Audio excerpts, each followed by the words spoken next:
Busquen en sus Biblias el Evangelio según San Lucas, capítulo 15 y versículos del 11 al 32. Lucas, Evangelio según Lucas, capítulo 15 y versículos del 11 al 32. Y permítanme leerles a todos ustedes. Para ponerlos en contexto, el Señor Jesús está hablando a la multitud. Y entre las cosas que Él dijo, mencionó esto. Un hombre tenía 2 hijos. Y el menor de ellos dijo a su padre: dame la parte de los bienes que me corresponde. Y le repartió los bienes.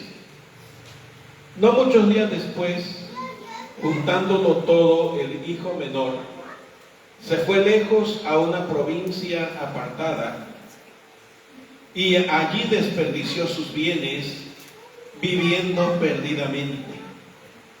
Y cuando todo lo hubo malgastado, vino una gran hambre en aquella provincia y comenzó a faltarle. Y fue y se arrimó a uno de los ciudadanos de aquella tierra, el cual le envió a su hacienda para que apacentase cerdos. Y deseaba llenar su vientre de las algarrobas que comían los cerdos, pero nadie le daba. Y volviendo en sí, dijo: ¿cuántos jornaleros en casa de mi padre tienen abundancia de pan? Y yo aquí perezco de hambre. Me levantaré e iré a mi padre y le diré: Padre, he pecado contra el cielo y contra ti. Ya no soy digno de ser llamado tu hijo. Hazme como a uno de tus jornaleros.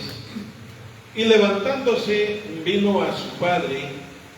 Y cuando aún estaba lejos, lo vio su padre, y fue movido a misericordia, y corrió, y se echó sobre su cuello, y le besó. Y el hijo le dijo: Padre, he pecado contra el cielo y contra ti, y ya no soy digno de ser llamado tu hijo.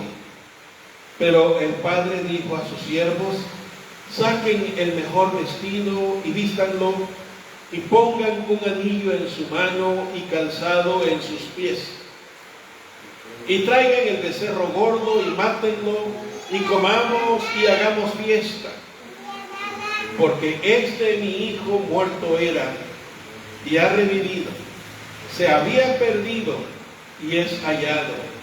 Y comenzaron a regocijarse. Y su hijo mayor estaba en el campo, y cuando vino y llegó cerca de la casa, oyó la música y las danzas, y llamando a uno de los sirvientes, le preguntó qué era aquello. Y el sirviente le dijo: tu hermano ha regresado, y tu padre ha hecho matar el becerro gordo, por haberle recibido bueno y sano. Entonces el hermano mayor se enojó y no quería entrar en la casa, y por lo tanto salió su padre y le rogaba que entrara. Mas él, el hijo mayor, respondiendo, dijo al padre: he aquí, te he servido todos estos años.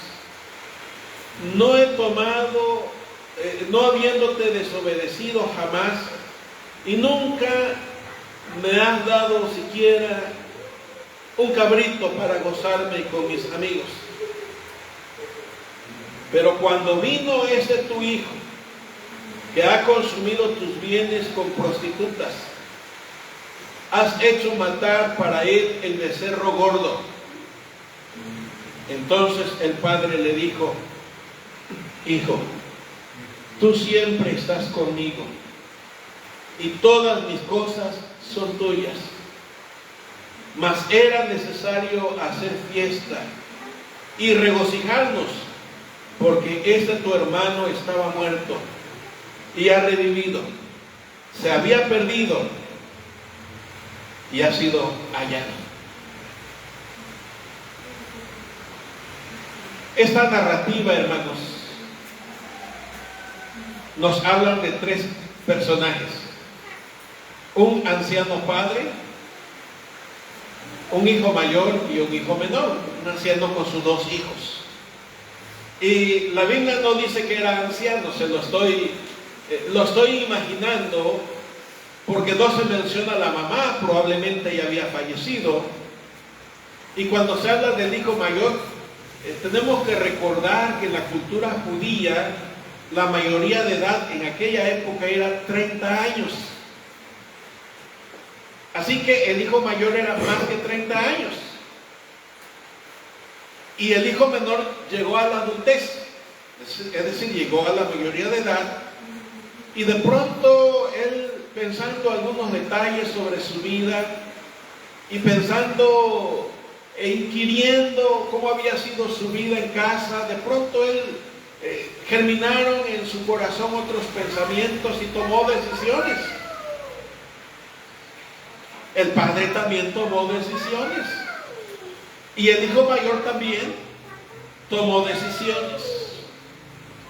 Y recuerden que la temática es que la condición del corazón determina la dirección de nuestra vida. La condición del corazón determina nuestros pensamientos. Y la condición del corazón no solamente determina pensamientos, sino también las acciones, y lo que hacemos determina el rumbo de nuestra vida. Este asunto que hoy estoy empezando y que por lo consiguiente ya estarán imaginando que lo abordaré 2 domingos más, así que hoy es la primera entrega. Este asunto es muy importante y muy delicado, hermanos. Surge de nuestro texto bíblico y se describe que los pensamientos se tornan en decisiones y las decisiones nos llevan a acciones, a hechos concretos que pueden ser buenos o que pueden ser malos. La Biblia nos habla de 2 caminos, no sé si lo han leído en otra parte de los evangelios, no sé si cuando venga el ejercicio de memorizar algún texto aparezca esto.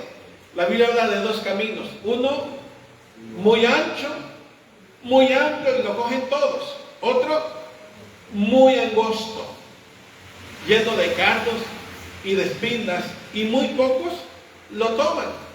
Y ambos caminos tienen un destino.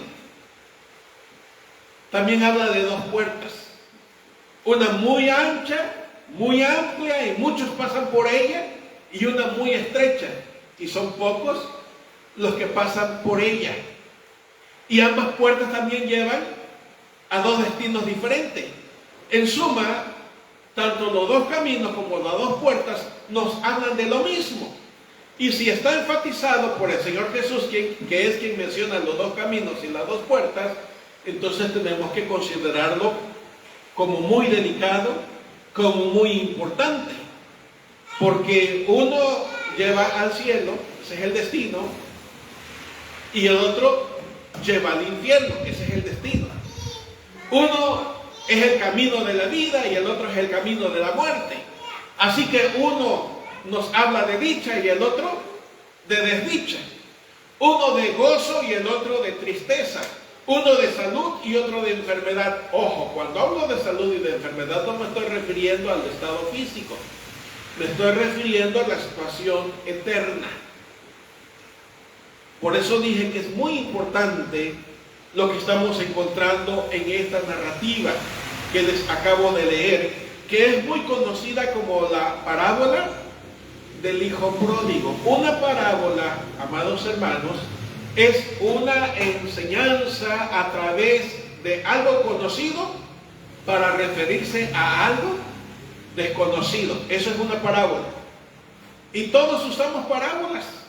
Aunque no sepamos que se llame parábola, todo mundo que habla la lengua española usa las parábolas, que son figuras de nuestro lenguaje.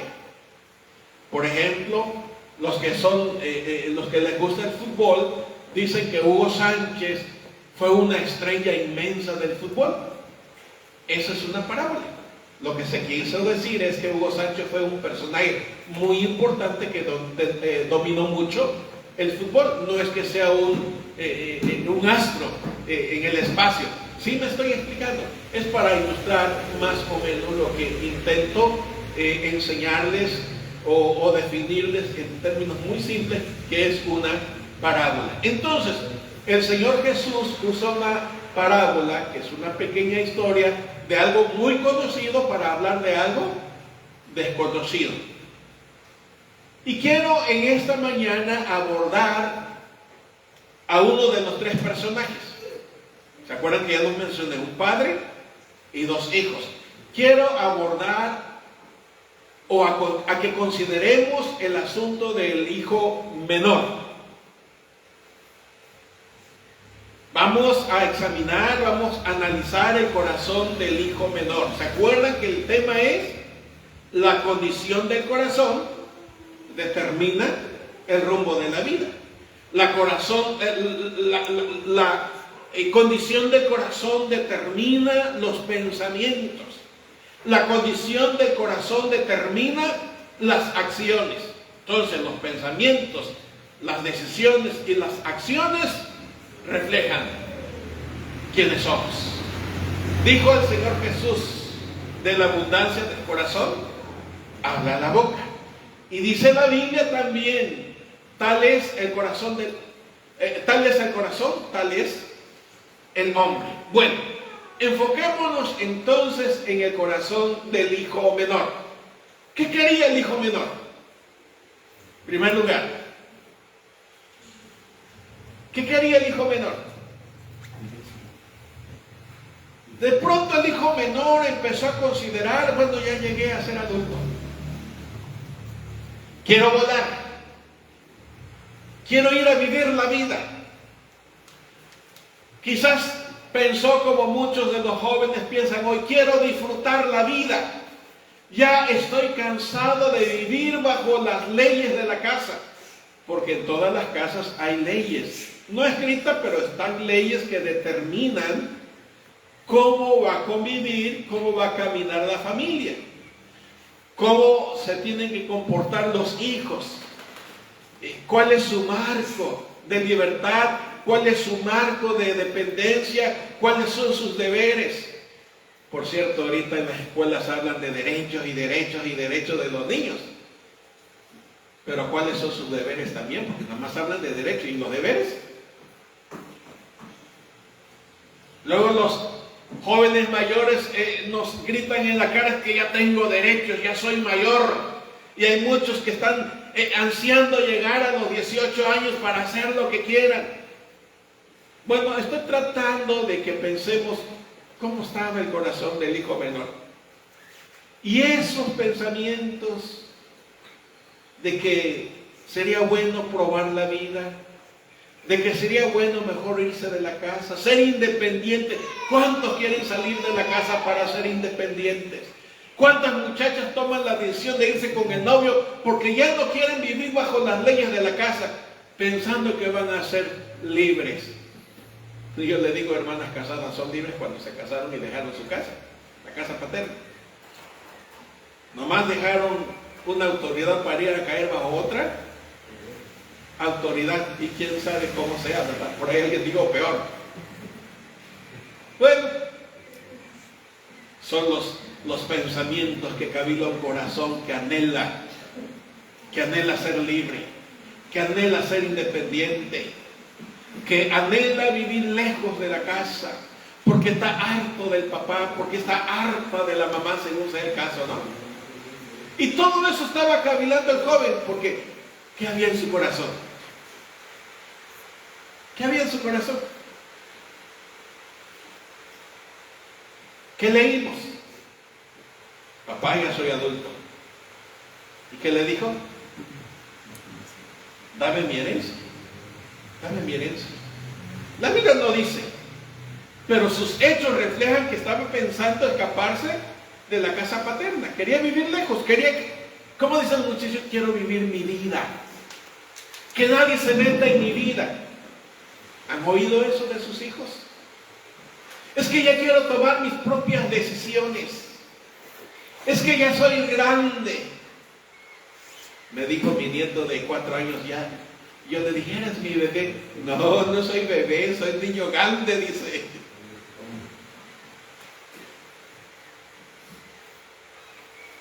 Recuerden que la condición del corazón determina pensamientos,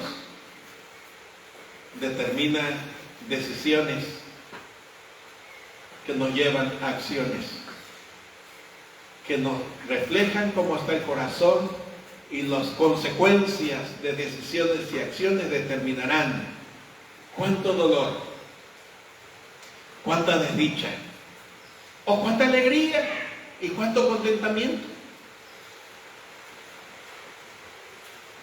Tomó la decisión de liberarse del padre. ¿Por qué digo de liberarse del padre? Se fue cerquita de donde estaba su papá. ¿Qué dice? Se fue lejos, a una provincia apartada. No quería que nadie le dijera absolutamente nada, que nadie le llamara la atención, que nadie le corrigiera. ¿Le suena familiar eso que estoy diciendo? Que nadie le señalara qué debe hacer o qué no debe hacer.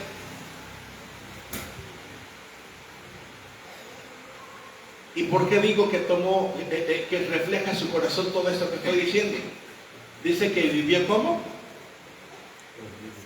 Perdidamente. ¿Qué significa vivir perdidamente? Hermanos, cuando no hay disciplina, hay desorden. O déjenme plantearlo de otra manera. Cuando no hay orden, hay desorden. Hay caos. Cuando no hay freno, ¿qué hay? Cuando no hay freno, ¿qué hay? En lugar de freno, hay desenfreno. Cuando no hay límites, ¿qué hay, hermanos? Hay descontrol. Entonces podemos ver que lo que había en el corazón del muchacho era darle vuelo a la hilacha. Era vivir como a él se le antojaba vivir. Por eso se quiso ir de la casa. Y por eso me atrevo a pensar que basado en su mayoría de edad, le exigió la herencia a su papá. Y allá, viviendo sin freno, sin control, sin orden, la Biblia describe que vivió, ¿cómo, hermanos? Perdidamente.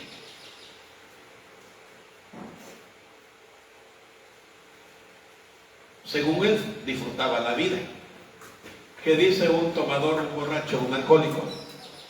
Que él está disfrutando la vida. ¿Pero realmente hay disfrute en ello? ¿Cuáles son las consecuencias después de que se pasan los efectos del alcohol? ¿Cuáles son las consecuencias después de que pasan los efectos de la droga o de un fármaco? ¿Cuáles son los efectos o los resultados después de llevar una vida sin freno, sin control, sin límites, sin moralidad, sin vergüenza, sin castidad, sin honestidad? Bueno, mientras el muchacho tuvo dinero, ¿qué pasaba? Era popular y todo el mundo le daba por su lado, ¿no? ¿Y él cómo se sentiría? Feliz, grande, importante, y digo, esto es lo que yo quería. Por eso me salí del cuchitril de mi casa. Porque algunos hijos así dicen. Un corazón ingrato no les permite ver el amor paterno, el amor materno. No les permite ver el amor de sus hermanos, el cuidado que hay en la casa. La condición del corazón determina pensamientos. Porque la Biblia dice que es del corazón que brotan todas las intenciones. En Proverbios capítulo 4 y versículo 23 dice la Biblia: sobre toda cosa guardada, guarda tu corazón, porque de él mana la vida. Y en los siguientes versículos nos dice cómo podemos guardar el corazón. Dice: busca mi camino. Y en el libro de los Salmos dice la Biblia, en el Salmo 119: en mi corazón he guardado tus dichos para no pecar contra ti. El proyecto, el ejercicio que le está haciendo a mi esposa en el transcurso del culto, no es porque le queremos o le quiera hacer la vida pesada en que memoricen textos de la Biblia. Es para que parte de las escrituras vayan quedando en su conciencia, en su intelecto y en su corazón, para que usted tenga la espada del Espíritu, que es la palabra de Dios. Es para que usted eche mano del escudo de la fe, con el cual puede apagar los dardos de fuego del maligno.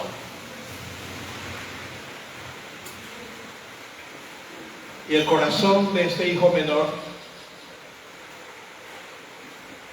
se nos abre de par en par en la narrativa bíblica. ¿A poco no? Y mientras fue importante porque tenía dinero, todo el mundo le aplaudía, todo el mundo le decía lo bueno que era, todo el mundo le decía que como él no había nadie más. Pero ¿saben una cosa? Por mucho que haya sido la fortuna que recibió como parte de su herencia, ¿qué pasó? ¿Qué sucedió con la fortuna? Viviendo desenfrenadamente, quizás llegando al antro y decir: cierren las puertas, yo pago. Porque esto que estoy diciendo no me lo estoy inventando, es algo de la vida real, ¿o no? Sirvan otros que yo pago. Y viviendo así, ¿cuánto le iba a durar, hermano? ¿Qué cantidad puede durar? Díganme. Dice que viviendo así, de pronto se dio cuenta que se quedó sin nada. ¿Y dónde quedaron los amigos? ¿Dónde se fueron los amigos? ¿Ya no hubo dinero? ¿Ya no hubo qué? Ya no había amigos. Ya no había quien la aplaudiera. Ya no había quien hablara bien de él. ¿Cómo se encontró? ¿Cómo se encontró ahora? Solo. Y para el colmo, lejos de la casa.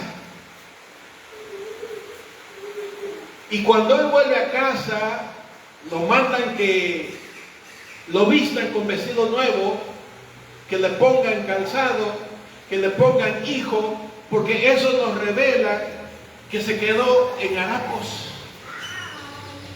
se quedó sin calzado, y probablemente el anillo que llevaba puesto cuando salió de la casa lo tuvo que vender para sobrevivir. Ya no para vivir en lujos, ya no para realizar sus caprichos y su deleite, sino para sobrevivir. Y cuando se le acabó el dinero de eso, ¿qué sucedió? ¿A dónde lo encontramos? ¿Cómo le llamamos aquí en nuestra región a donde viven los puercos? ¿Cómo le llamamos? ¿A dónde lo encontramos? En un chiquero. ¿Qué quiere decir esa palabra? Porque también así se le dice a una casa que no se barre, ¿no? Que no se limpia. También se le llama puerco a una persona que no le gusta bañarse, que vive en andrajos, ¿o no? Estoy usando términos que se usan hoy día, hermanos. ¿Qué necesidad había de eso? Díganme. ¿Qué necesidad de vivir de esta manera tan baja, tan miserable en el sentido de que no tenía nada? Cuando estaba en casa lo tenía todo. Contaba con el amor de su papá, posiblemente con el cuidado de su hermano mayor, y posiblemente los sirvientes acudían obedeciendo sus órdenes con tan solo tronar sus dedos. Pero ahora está solo, no hay quien lo socorra, y para el colmo, en un chiquero.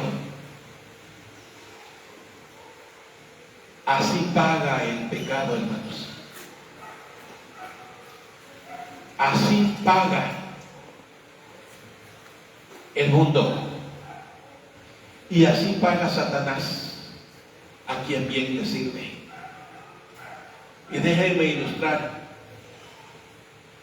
con el suceso de la caída de Adán y Eva, allá en Génesis capítulo 3. Que lo trataré, Dios mediante, con un poquito de más detalle en esta noche. Adán y Eva lo tenían todo en el huerto del Edén, que coloquialmente, ¿cómo le llamamos? El paraíso. Para referirnos de que era un lugar muy hermoso, muy atractivo, donde Adán y Eva vivían cómodamente porque era el hogar que Dios les había formado por sus propias manos. Y le dio una instrucción precisa: pueden comer de todo menos de este árbol, menos de este no pueden comer. Y en Génesis 3 revela la Biblia que un buen día Satanás, a través de una serpiente,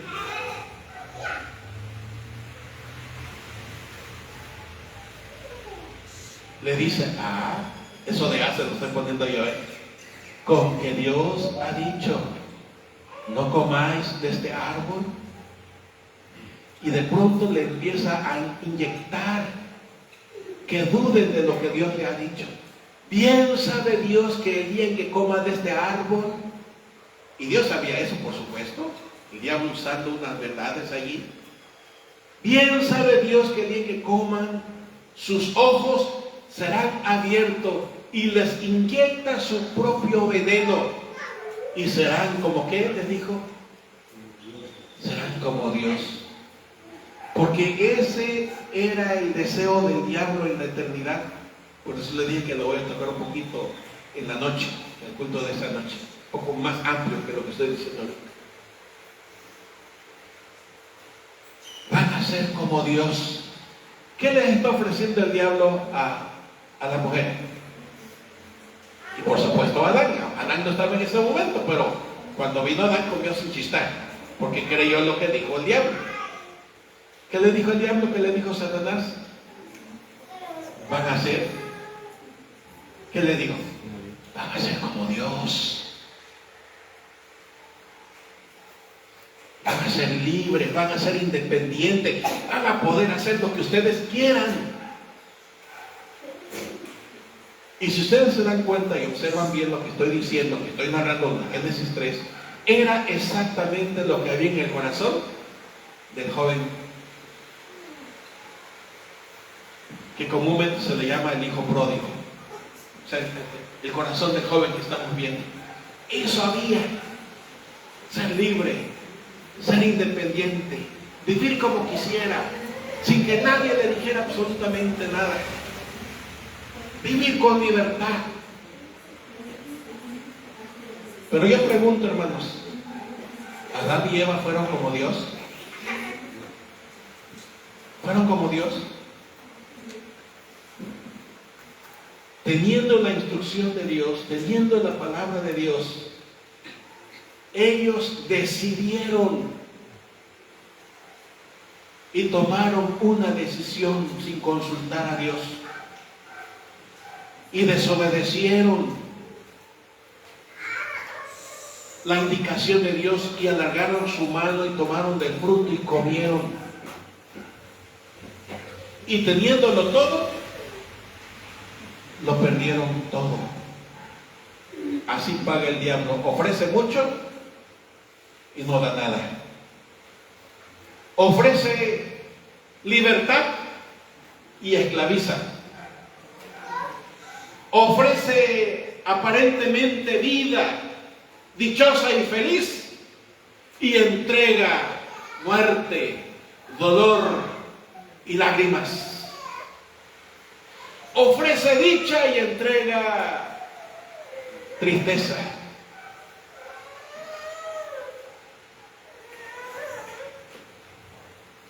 Así paga el diablo a todos aquellos que permiten que le siga susurrando en el oído para hacer lo que quiera, para vivir como quiera, sin tomar en consideración las disposiciones de Dios, que lo único que busca es, como todo padre, que nos vaya bien a nosotros sus hijos. Y miren a dónde estaba el hijo pródigo. ¿En un qué dijimos? En un chiquero. Y esa condición le llevó a considerar su situación. ¿Y qué dijo él? ¿Pero qué estoy haciendo aquí? Si en casa de mi padre hay abundancia de pan. Aquí me estoy muriendo de hambre. No tengo ropa, no tengo calzado, no tengo nadie que se acuerde de mí. Me voy a regresar a casa de mi papá. Pero le voy a decir algo. Y esto es lo que tiene que hacernos pensar antes de irnos de este lugar, hermanos. ¿Qué decisión tomó este muchacho estando en la miseria? Me voy a regresar a casa de mi papá y le voy a decir, ¿qué le voy a decir? Padre, he pecado contra el cielo y contra ti. No soy digno de ser llamado tu hijo. Se levanta y va de regreso a casa. Esta es la mejor ilustración que pudiéramos tener para interpretar la palabra arrepentimiento. Este es el arrepentimiento. Ver en la condición en que estamos, lejos de Dios. Ver hasta dónde nos ha traído nuestra vida de desobediencia, nuestra vida de rebeldía, nuestra vida de libertinaje, nuestra vida de querer vivir como se nos da la gana. Y tomar en cuenta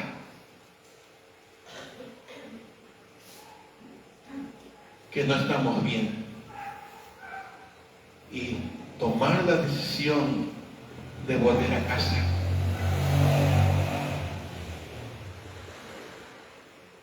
Y les voy a revelar el título del mensaje que estoy por terminar. Volviendo a casa. Así se llama. Volviendo a casa. Pero para volver a casa hay que examinar nuestra condición. Y hay que aceptar que lo que hicimos, por mucho que hayamos pensado que era bueno, los resultados nos están determinando que hicimos mal. Y cuando llegamos a la conclusión de que hicimos mal, tenemos que tomar la decisión de volver a casa. Así que me estoy dirigiendo a todos los creyentes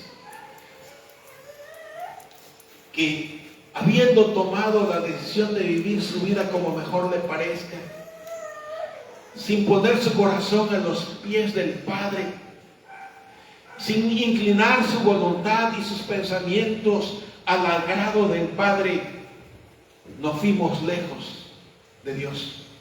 Nos fuimos lejos de la casa de nuestro Padre. Y miren cómo nos ha ido. pero los brazos del Padre están abiertos para recibirnos.